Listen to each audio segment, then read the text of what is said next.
Hello, okay, and welcome to phase 3, the cluster and cuddle phase. Okay, so this one is long. It feels like forever. So we're really focusing on right after 24 hours for the first 2 days. Okay, so number one thing that your baby is gonna be doing, we're gonna just jump right in.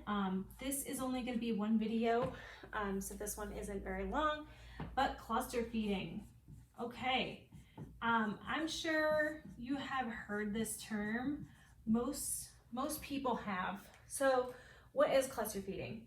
Cluster feeding is normal. It's when your baby is trying to tell your body how much milk they need in the next coming days, and really they don't have that placenta nutrition anymore to keep them satisfied. Like that first 24 hours, they were super sleepy, you're exhausted from labor, baby's exhausted from labor. So they still have some of that nutrition to kind of hold them over and keep their sugar stable and everything. But now moving after 24 hours, they start to wake up and they're like, whoa, I don't have that anymore, that food, nutrition 24/7. Now I need to eat. And now they basically want to do is play catch up. So they could be cluster feeding every 15 minutes to 1 hour, okay? Totally normal. So this is another day that you probably want to limit visitors. If you're a vaginal delivery, you're going to be going home at 2 days unless there's any issues with your blood pressures or something like that. But normal standard vaginal delivery is going to go home at 2 days. So you're going home during the cluster feeding phase, and same with C-sections. C-sections, you're usually going home at 48 hours or 3 days. 2 to 3 days, so about the same thing. So your baby could be feeding constantly, okay? They're playing catch up. This is a time where I see moms that are like, I just fed baby, I don't know what the problem is. Like, they're cluster feeding. This is some things that you want to look at if they're cluster feeding. Definitely want to, again, look for any tongue and lip ties. I mean, we should definitely be checking that right after delivery, but if you maybe didn't see one, and watch the other video that I have on tongue and lip ties about anterior versus posterior. Those posterior ones can be tricky, but the posterior ones you can confuse cluster feeding for actually not efficiently transferring milk. So it can be a little tricky, and this is what I came across with my first son, Carter, that I just thought he was constantly cluster feeding, and he would nurse for an hour, and then he'd only be satisfied for 15 minutes. And I was like, what is going on? And my milk was in. He was 4 or 5 weeks old, and come to find out he had a posterior tongue tie and a pretty bad lip tie too. So those are some other things. But if there's none of that, also check your latch. Okay, I had this other mom recently, and she was like, baby was cluster feeding. Well, guess what? She had really large nipples. They were this long and this around, and she had a tiny baby. So her baby couldn't get deep enough on the breast and was just nursing on the nipple, and a little bit, and she had a very small areola. So the baby just was not getting deep enough, and not getting deep enough, she couldn't transfer as efficiently. So she was just clustering. So definitely want to look at your latch. Make sure you're deep enough. Are you seeing good chin movement? We'll go over latch in another video too, so definitely watch that because I want to go into deep on that and positioning and everything.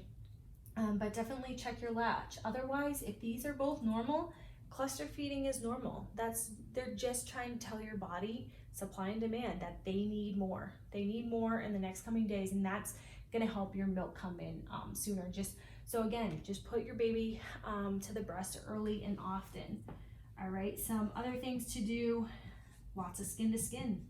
Skin to skin, you're still going to be smelling your baby, snuggling. You'll see those feeding cues earlier. If you're going home, those baby carriers, I love the soft stretchy ones, especially when they're newborn, because they're still so used to they're all curled up like they were still in the womb, so they're not very stretched out yet. So I loved the baby katan, and it was 2 pieces of cloth that were sewed like this. So then that way each loop went underneath the legs. There was no way baby could ever like kind of fall down. So I like that. Also the boba has a really great one that's like a long piece. It's a little trickier to do, but I love those ones because they're super close and they're a little swaddled up to you, and you can kind of pull it, loosen, and then as soon as they're showing you cues, you can nurse right there. And you can do that and just like wear a tank top, try to stay as much skin to skin as possible. But that is also super important, especially if they have any blood sugar issues or anything like that. Skin to skin is really going to help regulate their temperature, their blood sugars, their respiratory rate, all those good things. All right, this kind of actually goes with cluster feeding. It's one of my favorite positions if you can do it right, but it is a little tricky. Sideline nursing. I'm going to post a photo below to kind of show you, or a little quick video to kind of show you the best way to do this in the hospital. Like if you're feeding and you're cluster feeding all night, it's exhausting. Breastfeeding makes you sleepy too, and it's got this hormone to make baby sleepy plus you sleepy. So it's not fun when you're trying to feed all night to get your milk in. So sideline nursing is going to be your savior. You want to make sure you have the bed, even the hospital bed, completely flat, all the side rails up, kind of your back closest to the side rail with pillows, and then like your arm. And it can be really tricky to latch baby like this, I'm not gonna lie. You might need somebody to help you get them latched, like dad or other support person or somebody to just kind of help you get latched. And once you get latched in a good position, then sideline will be your savior, because you'll literally like, you can kind of sleep at the same time as you're nursing and everything. And I know everybody says, oh, safe sleep, don't sleep with your baby. Listen, it's impossible. When you're cluster feeding and you're trying to feed your baby, like this is what I did at home too. Like it's just, this is normal physiological, I don't know, like it's just, this is what we were made to do. We were made to nurse our babies. They weren't meant to be separated for us. Like they depend on us, and you just stay with them at all times and just feed them. Basically, that's like what the first couple weeks are. So it's exhausting, but it's also super rewarding, and it's amazing. All right, so some other things that they're gonna do around this time, if you have a boy and you wanna have him circumcised, all right, after that thing you wanna do with circumcision, you want to nurse your boy as much as possible before he goes for circumcision. Like cluster feed, or give him as much, even give him like a little top off of some extra frozen colostrum, because they just pass out after that. Usually we always give local and some sweeties for pain control, but still it's just regardless, they're strapped to a board. That's just what it is, and it's a stressful situation for them, so they kind of shut down for like 6 to 8 hours after.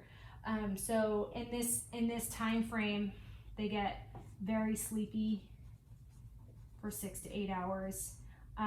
This is where you'll kind of go back to that video, the sleepy newborn secrets, and really kind of focus on and just do that on repeat. And if not, just hand express and pump and just give your extra colostrum until they kind of wake up. Lots of skin to skin, lots of snuggles, closeness. That's going to help them wake up and kind of smell you first and everything like that. But they all go kaput after, and everybody is always like, oh my gosh, like baby won't wake up and feed. I mean, it's a stressful situation for them, so they kind of go down after that. Okay, we're gonna talk about weight loss. Okay, all babies lose weight. Okay, weight loss, you want to make sure it is less than 10%. Okay, so now all of the computers at the hospital have a calculator in it. So every time a nurse weighs the baby and puts the number in the computer, we go based off grams. So, you know, babies range from like 2,000 grams to 4,500 grams. And that's kind of like a range between like 415 to like 10, 11 pounds. But that's kind of normal. But when we go based off grams, because every little gram that they lose goes into the calculation for weight loss. So if you start to have a nurse trying to tell you that your baby's lost to 8%, you need to supplement. No, you do not. That is a complete lie.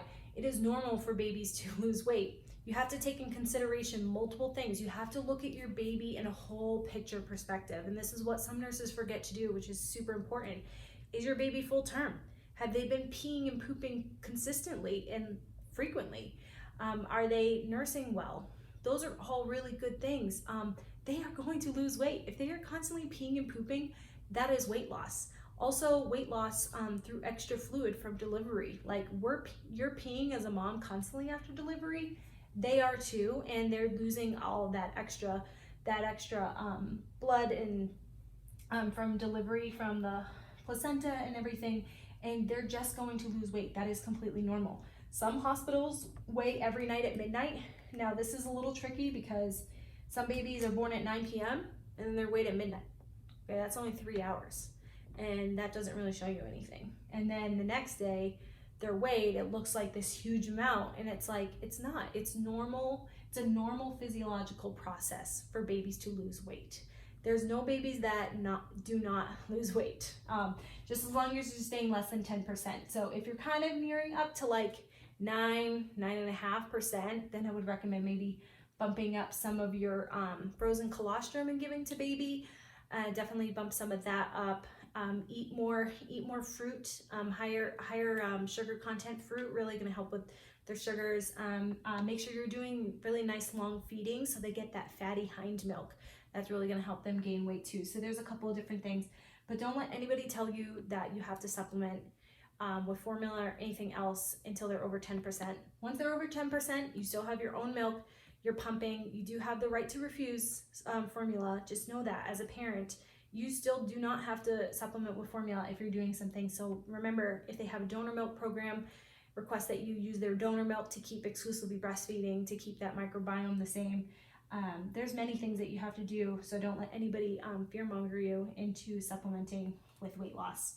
Okay, and one of the last things they're going to do kind of around this time, again, it depends at the hospital. They're going to be checking lab work, either at 24 hours or 36 hours. Okay, so lab work, usually what they check is a jaundice test. So this is pretty standard, unless your baby has positive Coombs, which check the jaundice video that I also have here in the course as well. That really goes into positive Coombs and your breastfeeding plan with a jaundice baby. So lab work, you definitely want to make sure baby is feeding well. If you had a baby that was on blood sugars, they're going to be checking the blood sugar either at 24 hours or 36 hours. Okay, now ask what that number needs to be because every place is different. Ours is, it has to be above 50 at 24 hours. So if they fail, then they need to go back on the blood sugar protocol and usually start back from the beginning if they had it during birth. And then also checking for jaundice, which is the yellowing of the skin.